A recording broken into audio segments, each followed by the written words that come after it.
அன்பு நண்பர்கள் அனைவருக்கும் கடிகரின் அன்பான வணக்கம். நம்ம கடவுளர் சேனலில் இருந்து இப்போ நம்ம ப்ரோக்ராம் பண்ணிக்கிட்டு இருக்கோம். ஏன்னாங்க உலகெங்கும் இருக்கும் கடவுளர் தொலைக்காட்சி நேயர்கள் அனைவருக்கும் புத்தாண்டு நல்வாழ்த்துக்கள். நேயர்கள் அனைவருக்கும் கடிகரின் அன்பான வணக்கம். நான் திருப்பூர்லேருந்து அஷ்டமங்கல பிரசன்ன வித்தகர் கணியர் ஏஎன் ராஜ்சேகர் உங்கள்கிட்ட பேசுகிறேன். என்னை தொடர்ந்து சேலத்தைச் சேர்ந்த மல்லிகார்ஜுனன் அவர்கள் தொடர்ந்து எல்லா ராசிகளுக்கும் பேச இருக்காங்க. அவரை தொடர்ந்து சந்தானகிருஷ்ணன் பாரம்பரிய ஜோதிடர் சந்தானகிருஷ்ணன் அவர் பேச இருக்கிறாங்க. அதுக்கு அடுத்ததாக ராஜேஸ்வரி அவர்கள் பாரம்பரிய ஜோதிடர் திருமண கலஸ்தர பாவகத்தை பற்றி நல்லா ஆய்வு பண்ணவங்க. அவங்களும் உங்களுக்கு திருமணம் சார்ந்த விஷயங்கள்லாம் பேச இருக்காங்க. அதுக்கு அடுத்ததாக யாமினி அப்படின்றவங்க எண் கணிதத்தில் கிட்டத்தட்ட அவார்டு வாங்கியிருக்காங்க. லிங்க் அவார்டுக்கு அடுத்தது அவார்டு வாங்கி எண் கணிதத்தில் ரொம்ப ஒரு புகழ் பெற்றவங்க இந்த நிகழ்ச்சிக்கு வந்திருக்காங்க. எல்லாரும் சேர்ந்து மீனாட்சி செண்பகம் அம்மா தலைமையில் 4 ஜோதிடர்கள் பேசுகிறாங்க. அரசியல் ஜோதிடத்தில் கணிக்கக்கூடிய பெரிய வெற்றி பெற்ற தனபாலையா, விழுப்புரத்தை சேர்ந்த தனபாலையா அவர் சார்ந்த 4 பேர் பேசுகிறாங்க. இப்படி உங்களுக்கு கிட்டத்தட்ட ஒரு 12 ஜோதிடர்கள் உங்களுக்கு தமிழ் புத்தாண்டை தர இருக்கோம்.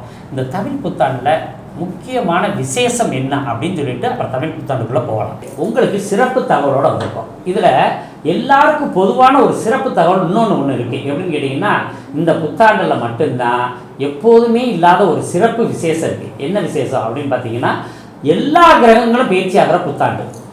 குரு பேச்சு இருக்குது, சனி பேச்சு இருக்குது, ராகு வேது பேச்சு இருக்குது. எப்போதும் போல் சூரியன் மாதத்துக்கு ஒரு டைம் பேச்சு இருக்குது, செவ்வாய் 45 நாளைக்கு ஒரு டைம் பேச்சு இருக்குது, புதன் 30 நாளைக்கு ஒரு டைம் பேச்சு இருக்குது, சுக்கிரனோட 30 நாளைக்கு ஒரு பேச்சு இருக்குது, சந்திரன் 2.5 நாளைக்கு ஒரு பேச்சு. இப்படி ரெகுலராக மற்ற மைனர் கிரகங்கள் எல்லாமே பேச்சு ஆகிறது உங்களுக்கு எல்லாருக்குமே தெரியும். மேஜர் கிரகங்கள் எப்போதுமே எல்லா வருடத்துலேயும் ஒட்டுக்கா அனைவரும் பேச்சு ஆகக்கூடிய வாய்ப்பு இந்த வருஷம் மட்டும்தான் இருக்குது. அதனால 12 ராசிகளுக்குமே நாம் நல்ல விஷயம் கெட்ட விஷயம் பிரிக்கவே முடியாது. முதல் 6 மாதம் ஒரு குரூப்புக்கு நல்லா இருக்குது, 2வது 6 மாதம் இன்னொரு குரூப் இருக்குது. ஆக மொத்தத்தில் இந்த புத்தாண்டு 12 ராசிகளுக்கும் அமோகமான வாழ்வை தந்தே ஆகும். இப்போ நம்ம மேச ராசிக்கு போகிறோம்.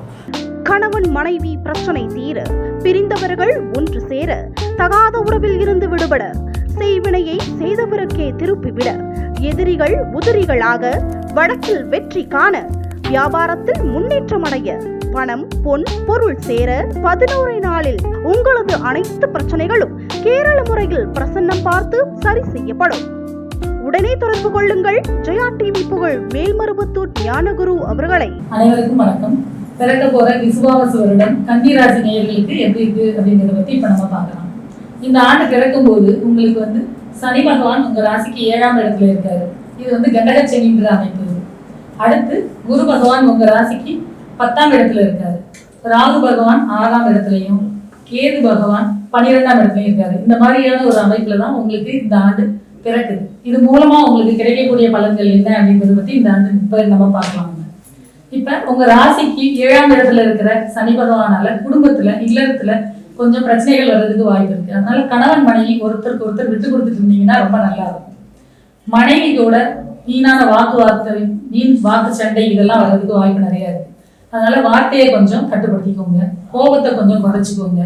குடும்ப உறுப்பினர் எல்லாத்தையுமே கொஞ்சம் அன்பா பழகிட்டு இருந்தீங்கன்னா ரொம்ப நல்லா இருக்கும், இனிமையான உறவு இருக்கும். ஆன்மீக ஸ்தலங்களுக்கு செல்லக்கூடிய வாய்ப்பு நிறைய இருக்கு. இதுவரைக்கும் ஏதாவது வேண்டுதல் வச்சுட்டு செய்யாம இருந்தீங்கன்னா அந்த வேண்டுதலை செய்யக்கூடிய நல்ல ஒரு வாய்ப்பு இந்த ஆண்டு உங்களுக்கு கிடைக்கும். உங்களுக்கு குழந்தைகள் படிச்சுக்கிட்டு இருக்க குழந்தைகளா இருந்தாங்கன்னா அவங்களோட கல்வி நிலைமை ரொம்ப நல்லா இருக்கும், நல்லா படிப்பாங்க. அதுல எந்த ஒரு பிரச்சனையும் இருக்காது. உயர்கல்வி படிக்கிறதுலையும் நல்ல தடை இல்லாத ஒரு கல்வி கிடைக்கும். ஆராய்ச்சி கல்வி படிக்கிறவங்களுக்கும் நல்ல ஒரு வாய்ப்பு கிடைக்கும். வெளிநாட்டுக்கு போகணும்னு எதிர்பார்த்துட்டு இருந்தாங்கன்னா கண்டிப்பா வெளிநாடு பாக்கியம் இவங்களுக்கு கிடைக்கக்கூடிய வாய்ப்பு இருக்கு. இனிய தமிழ் புத்தாண்டு நல்வாழ்த்துக்கள். விசுவாவசு வருடம் கன்னிராசி நேயர்களுக்கு எவ்வாறு இருக்க போகிறது? ஆண்டின் தொடக்கத்திலே 10ஆம் இடத்திலே குரு. அந்தணன் தனித்து நின்றால் அவதிகள் மெத்த உண்டு என்பது பழமொழி உண்டு. 10லே பார்ப்பான் பதவியை தொலைப்பான் என்பது பழமொழி உண்டு. வேலை இல்லாதவர்களுக்கு வேலை கிடைக்கும். ஏற்கனவே ஏதேனும் தொழிலில் இருப்பவர்கள் தொழில் ரீதியான பிரச்சனைகளை சந்திக்கக்கூடிய ஆண்டாக இந்த ஆண்டு இருப்பதால் சித்தர்கள் வழிபாடு, மகான்கள் வழிபாடு, சித்தர்களுடைய ஜீவ சமாதி வழிபாடு இந்த மாதிரி நீங்கள் செஞ்சிட்டிங்களா உங்களுக்கு அந்த பிரச்சனை விடுபடலாம்.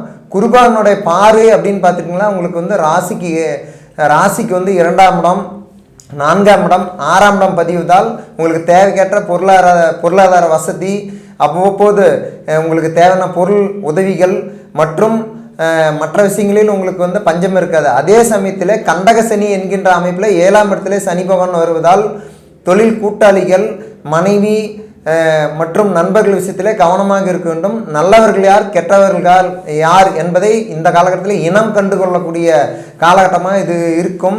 உங்களுக்கு வந்து நிம்மதி குறையக்கூடிய காலகட்டம். 12லே கேது வருவதால் சரியான உறக்கம் இருக்காது. சரியான நேரத்தில் நீங்கள் உணவு உட்கொள்ள வேண்டும். சரியான ஓய்வினை நீங்கள் எடுத்துக்கொள்ள வேண்டும். அந்நிய தேச வாசம், வெளியூர் வாசம் என்பது உங்களுக்கு அமையும். 6லே இருக்கின்ற ராகு பகவான் உங்களுக்கு வந்து சில அதிர்ஷ்டங்களை தரப்போகிறார். எதிரியை வெல்லக்கூடிய ஆற்றலையும் தரப்போகிறார். ஆக மொத்தத்தில் பார்க்கும்போது இந்த விசுவாவசு வருடம் உங்களுக்கு வந்து அதாவது நன்மையும் தீமையும் கலந்த ஆண்டாக இருப்பதால் இறை வழிபாட்டுடனும் குலதெய்வ வழிபாட்டுடனும் நீங்கள் இந்த ஆண்டை கடக்கலாம். மீண்டும் ஒரு முறை இனிய தமிழ் புத்தாண்டு நல்வாழ்த்துக்கள். நன்றி, வணக்கம். ரொம்ப நல்லா சொன்னாங்க சித்தாராஜ் ஐயா. அதாவது 6ஆம் இடத்துல உங்களுக்கு மற்ற கிரகங்கள் எப்படி இருக்குதோ அதுல 6ஆம் இடத்துல வர்ற ராகு பகவான் வந்து உங்களுக்கு நற்பலன்களை தான் கொடுப்பாரு. அதனால இந்த வருடம் உங்களுக்கு துர்க்கையம்மன் வழிபாடு இல்ல புற்றுக்கோயில் வழிபாடு பண்ணும்போது உங்களுக்கு மிகவும் நற்பலன்கள் நிறைந்ததான் அமையும். அடுத்து இந்த வருடம் எப்படி இருக்க போகுதுன்றதை பத்தி பொற்கோயில் சரவணன் ஐயா சொல்லுங்க. ஓம் ஞான ரூபாய வித்மஹே சக்தி அம்சாய தீமஹி தன்னோ சக்தி அம்மா பிரச்சோதயாத். என் அன்பார்ந்த கன்னி ராசிக்காரர்களுக்கு என் மனமார்ந்த தமிழ் புத்தாண்டு நல்வாழ்த்துக்கள். கன்னி ராசினாவே எல்லாருக்குமே வந்து ஒரு பெரிய வழிகாட்டியான ராசி. அந்த ராசியில் யார் வந்து உங்கள் நண்பர்களாக இருந்தாலும் கூட உங்களுக்கு பல வருடங்களாக நண்பர்களாக இருந்தாங்கன்னா அவங்களுடைய முயற்சினாலையும் அவங்களுடைய ஊக்குவிப்பினாலையும் நீங்கள் பல இடத்துல வந்து முன்னேற்றம் அடைந்திருப்பீர்கள். அதனால் கன்னிராசிக்காரர்கள் பொறுத்த வரைக்கும் அவங்க கையால் யாரை வந்து அழைத்து செல்கிறார்களோ அவர்களுக்கு அனைத்தும் நன்மையே நடக்கும். அப்படிப்பட்ட கன்னிராசிக்காரர்களுக்கு இந்த காலகட்டங்கள் வந்து பலவிதமான இன்னல்களும் கலந்திருந்தாலும் அனைத்துமே சுபமாகவே முடியும். உதாரணத்துக்கு கணவன் மனைவிக்குள்ள பல நாட்கள் போராட்டம் பண்ணி டிவோர்ஸ் வரைக்கும் பல பிரச்சனைகள் ஆயிருந்தாலும் கூட இந்த காலங்களில் அது ரொம்ப வந்து சமூகமாகவும் ஒரு 2 பேரும் டிஸ்கஷன் செய்து அதுக்கப்புறம் முடிவு எடுக்கிற மாதிரி வாய்ப்புகள் நிறைய இருக்குது. அதனால் வந்து அதுக்கும் பயப்பட வேண்டாம். தூக்கமின்மை, நீங்கள் வந்து அயராமல் உழைக்கணும், அடுத்த உழைப்புக்கு போகணும், அடுத்து சம்பாதிக்கணும், நைட் ஷிஃப்ட் பார்க்கணும், இப்படி வந்து 24/7 வந்து கண்டினியூஸாக நீங்கள் ஒர்க் பண்ணாலும் கூட அதனால் உங்களுக்கு வந்து பெரிய சன்மானமோ அதுக்கு உண்டான அங்கீகாரம் கிடைக்காது. அதனால் உங்கள் உடல் தான் பாதிக்கும்.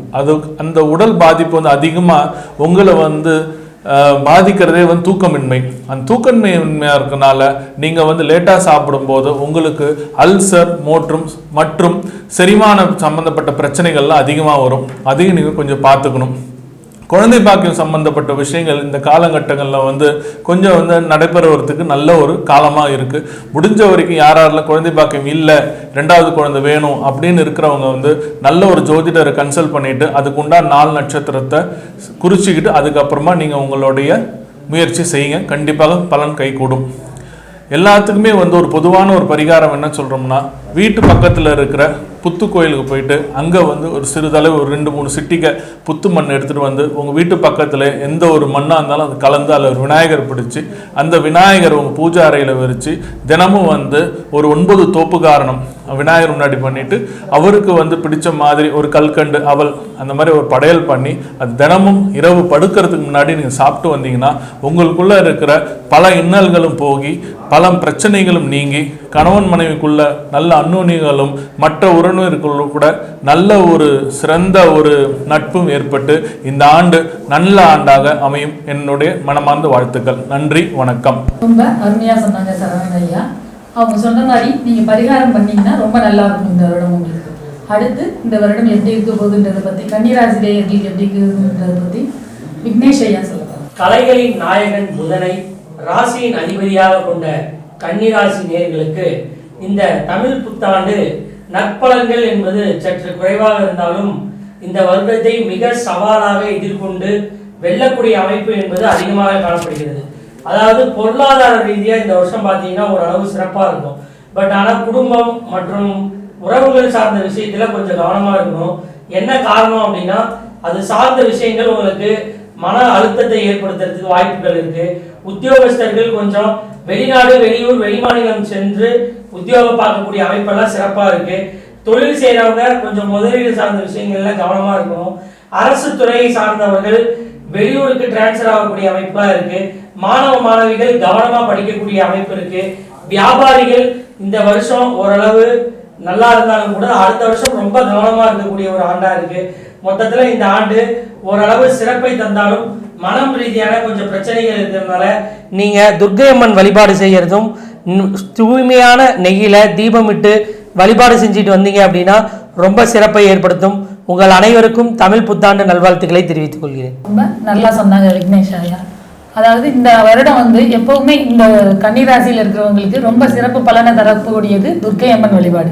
அதனால இதை விடாம எல்லாரும் செஞ்சுட்டு வந்தீங்கன்னா உங்களுக்கு இது ரொம்ப நற்பலன்கள் தரக்கூடியதா அமையும். அடுத்து இந்த கன்னிராசிக்கு விசுவாவசு வருடம் எப்படி இருக்க போகுதுன்றதை பத்தி பாலமுரளி ஐயா சொல்லுவோம். ஜோதிடத்துறையை எங்களை மேன்மைப்படுத்திய டாக்டர் கனியரசன் ராஜசேகரன் ஐயா அவர்களுக்கு எனது சிரம் தாழ்ந்த நன்றி. கன்னிராசியில் தான் புதன் வந்து உச்சமாகிறாரு.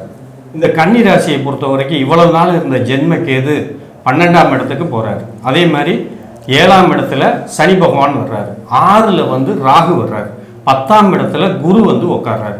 அப்ப இவங்களுக்கு பலன்கள் எப்படி இருக்கும்? இது நாள் வரைக்கும் இவங்களுக்கு கஷ்டம் இருந்துகிட்டு தான் இருக்கும்.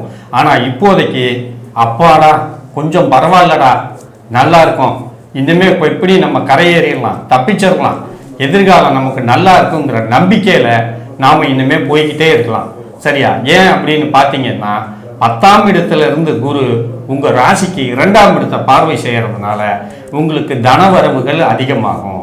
தொழிலில் இருக்கக்கூடிய கூட்டாளிகள்னால கொஞ்சம் சுணக்கம் ஏற்பட்டு பிரிவுகள் ஏற்படும். கூட்டு தொழில் செய்யறது இந்த நேரத்தில் சரியில்லை. அதே மாதிரி மனைவி வழியில் இருக்கக்கூடிய சின்ன சின்ன கருத்து வேறுபாடுகள் வந்து விலகும். அதே மாதிரி இவங்களுக்கு பார்த்தீங்க அப்படின்னா கூட்டாளிங்களால பிரிவு ஏற்படும். பணம் வருமானத்தில் தடையும் வரும். அந்த பணம் நமக்கு பெண்டிங்காக இருக்கிற பணம் ரொம்ப நாள் கழித்து தான் வரும். கடகத்துக்கு குரு வர்றப்ப உங்களுக்கு பணம் சம்மந்தப்பட்ட பிரச்சனைகள் எல்லாமே தீந்துடும். அதே மாதிரி வீடு ஒன்று இப்போ கட்டிக்கிட்டு இருப்பீங்க, இல்லை அந்த வீட்டில் வந்து ஏதாச்சும் ஒரு பாதியோடு நின்றுருக்கும். அந்த வீட்டுக்கு இப்போ நம்ம எப்படி சரி பண்ணுறது, கிரகப்பிரவேசம் பண்ண முடியாத சூழ்நிலைகள் எல்லாமே இருக்கும். அப்போ இப்படி இருக்கிறப்ப இந்த குரு பகவானுடைய பார்வையினால் உங்களுக்கு இப்போ அந்த பிரச்சனை தீந்துடும். தாயினுடைய உடல்நிலை எவ்வளவு நாளாக சுணக்கமாக இருந்தது, அந்த தாயின் உடல்நிலை இணை சீராகும். தகப்பனாருக்கு இந்த நேரத்தில் உடல்நிலை கொஞ்சம் பாதிப்பு இருக்கும், அதுவும் சரியாயிரும். குழந்தைகள்னால இந்த ஜாதகர்களுக்கு புகழ் உண்டு. இஷ்ட தெய்வம் குலதெய்வம் வழிபாடு இவங்க வந்து செய்யறது ரொம்ப சால சிறந்தது. அந்த வழிபாடுகள் செய்தாதான் இவர்களுக்கு தக்க வச்சுக்க முடியும். காசு பணம் தொழில் எல்லாத்துலேயும் மேன்மை அடைய முடியும். இவங்களுக்கு கௌரவம் கொஞ்சம் பாதிக்கும். ஸ்கின் சம்பந்தப்பட்ட ட்ரபிள், உடம்புல புள்ளி புள்ளியாக இருக்கிறது, இவங்களுக்கு காலில் வெள்ளை வெள்ளையாக இருக்கிறது, இந்த மாதிரி நோய்கள் எல்லாம் வந்து தீரும். இதுக்கு மருத்துவம் பார்த்தாலும் சரியாகாது. தெய்வ வழிபாடுகள் ஆலய வழிபாடுகள் செஞ்சிக்கின்னா சரியா இருக்கும். இந்த ராசியில் பிறந்தவங்க உத்திர நட்சத்திரம், ஹஸ்த நட்சத்திரம், சித்திரை நட்சத்திரம், இந்த 3 நட்சத்திரக்காரங்களில் இவங்க எல்லாத்துக்குமே இந்த ஹஸ்த நட்சத்திரக்காரங்களை பார்த்தீங்க அப்படின்னா இடம் விட்டு இடம் மாறி தான் வாழ்வாங்க. 3 இடம் மாறுவாங்க. ஒன்று தாய்கோட இருப்பாங்க, இன்னொன்று அம்மா கூட பிறந்த தங்கச்சி சித்தி வீட்டில் இருப்பாங்க, இன்னொன்று பாட்டி வீட்டில் வளருவாங்க. இவங்க 3 இடம் மாறி வாழ்வாங்க. இவங்களுடைய தாய் இவங்க மேலே மிகப்பெரிய அன்பு வைத்திருப்பார்கள்.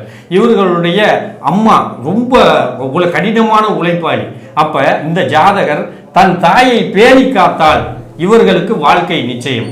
அதே மாதிரி இந்த ஜாதகருக்கு திருமணம் தடைபெற்ற திருமணங்கள் அத்தனையும் 30 வயசுக்கு மேலே இருக்கிறவங்க அத்தனை பேர்த்துக்கும் இந்த வருடம் திருமணம் நடக்கும். ஏன் திருமணம் நடக்கும்? ராசிக்கு 2ஆம் இடத்தை குரு பார்வை செய்யறதுனால இவங்களுக்கு திருமணம் நடக்கும். 7ஆம் இடத்திற்கு குருபலன் இல்லையேன்னு கவலைப்படுறவங்களுக்கு ஆடி மாதத்துக்கு மேலே குருபலன் 7ஆம் இடத்துக்கு குரு சஞ்சாரம் செஞ்சு கடகத்திலேருந்து 9ஆம் பார்வையாக சிறப்பு பார்வையாக பார்க்குறாரு. உங்களுக்கு திருமணம் நடக்க வாய்ப்பு இருக்குது. 3 நட்சத்திரக்காரர்களுக்கும் பரிகாரம் திருப்பதி வெங்கடாஜலபதியை முழுசாக நம்புங்க. உங்களுக்கு வாழ்க்கையில் வெற்றி நிச்சயம். ராகு கேதுவுக்கு உண்டான பரிகாரங்கள் செய்யுங்க. வாழ்க்கையில் வெற்றி நிச்சயம் நிச்சயம் நிச்சயம். வாழ்த்துக்கள். ரொம்ப அருமையாக சொன்னாங்க பாலமுரளி ஐயா. அதாவது எவ்வளவு பரிகாரம் நீங்கள் பண்ணணுமோ அதெல்லாம் நீங்கள் பண்ணாலும் பெற்ற தாயை கவனிக்க வேண்டியது ரொம்ப முக்கியமான ஒரு கடமை எல்லாருக்குமே. அதனால அதுவும் அஸ்த நட்சத்திரத்தில் பிறந்தவங்களுக்கு சந்திரனே அதிபதினால அவங்க தாயை எந்த அளவுக்கு பயின்றாங்களோ அந்த அளவுக்கு அவங்க வாழ்க்கையில முன்னேற்றம் கிடைக்கும். இப்ப சக ஜோதிடர்கள் எல்லாமே கன்னிராசிக்கு எப்படி இருக்குன்றத பத்தி இந்த ஆண்டு பலனை சொன்னாங்க. அடுத்து துலாம் ராசிக்கு எப்படி இருக்குன்னு போதில் நம்ம சந்திக்கலாம். கடவுள் அருள் டிவியை பார்த்தமைக்கு நன்றிகள். மேலும் இது போன்ற தகவல்களை தெரிந்து கொள்ள கடவுள் அருள் டிவியை சப்ஸ்கிரைப் செய்யுங்கள். மறக்காமல் பெல் ஐக்கானை கிளிக் செய்யுங்கள். கணவன் மனைவி பிரச்சனை தீர, பிரிந்தவர்கள் ஒன்று சேர, தகாத உறவில் இருந்து விடுபட, செய்வினையை செய்தவருக்கே திருப்பிவிட, எதிரிகள் உதிரிகளாக, வழக்கில் வெற்றி காண, வியாபாரத்தில் முன்னேற்றம் அடைய, பணம் பொன் பொருள் சேர 11 நாளில் உங்களது அனைத்து பிரச்சனைகளும் கேரள முறையில் பிரசன்னம் பார்த்து சரி செய்யப்படும். உடனே தொடர்பு கொள்ளுங்கள் ஜெயா டிவி புகழ் மேல்மருவத்தூர் ஞானகுரு அவர்களை.